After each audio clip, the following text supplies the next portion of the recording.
Compétition rime souvent avec duel. L'un des plus mémorables dans toute l'histoire du Dakar a eu lieu en 1987. Les protagonistes, deux motards de légende, Hubert Auriol et Cyril Neveu. 87 a offert l'un des plus grands duels du Dakar entre Hubert Auriol et Cyril Neveu. En tête du classement pendant 9 jours, Neveu va se retrouver à plus de 30 minutes de son rival après s'être tanké dans les dunes, puis perdu sur la route de Tombouctou. Mais pas question pour autant pour le déjà quadruple vainqueur de baisser les bras. Non, et Hubert, il est loin. Il a crevé. Oh putain. Des crevaisons à répétition qui vont permettre à Neveu de revenir à moins de 9 minutes d'Auriol.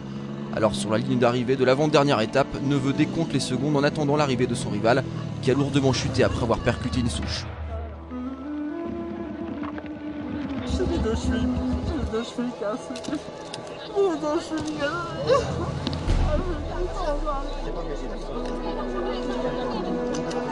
C'était vraiment un rallye sublime.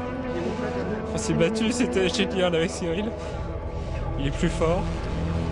J'arrête la moto.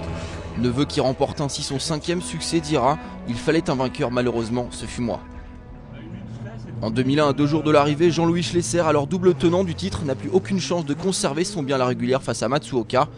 Alors le pilote constructeur tente un coup de poker pointé en avance au départ de la spéciale.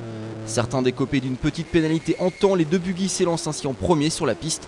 Conséquence, le japonais qui aurait dû partir devant se retrouve dans la poussière avec 2 adversaires à dépasser. Furieux, Matsuoka tente le tout pour le tout et sort de la piste pour doubler Servia, mais ce faisant il tape une souche et casse le bras de direction de sa roue arrière. Son rêve d'une première victoire s'arrête ici.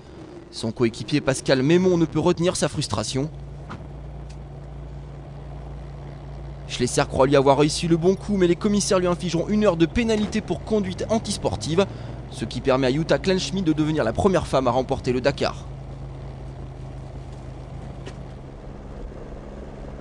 En 2003, les mastodontes du désert offrent un duel superbe entre les DAF de De Rooij et le Kamaz de Vladimir Chagouin. Lors de la 5e étape, le Russe s'empare du commandement devant Jan De Rooij. Mais 2 jours plus tard, Chagouin comme Jan De Rooij vont connaître des problèmes mécaniques, ce qui permet au fils du néerlandais, Gerardus De Rooij, de s'emparer de la tête du général 2 minutes avant Vladimir Chagouin. Son père pointe lui à plus de 2h30. Las, lors de la 12e étape, le DAF de Gerardus se désarticule totalement à la réception d'un saut de dune et c'est l'abandon. Vladimir Chagouin peut filer tranquillement vers son 3e succès dans l'épreuve.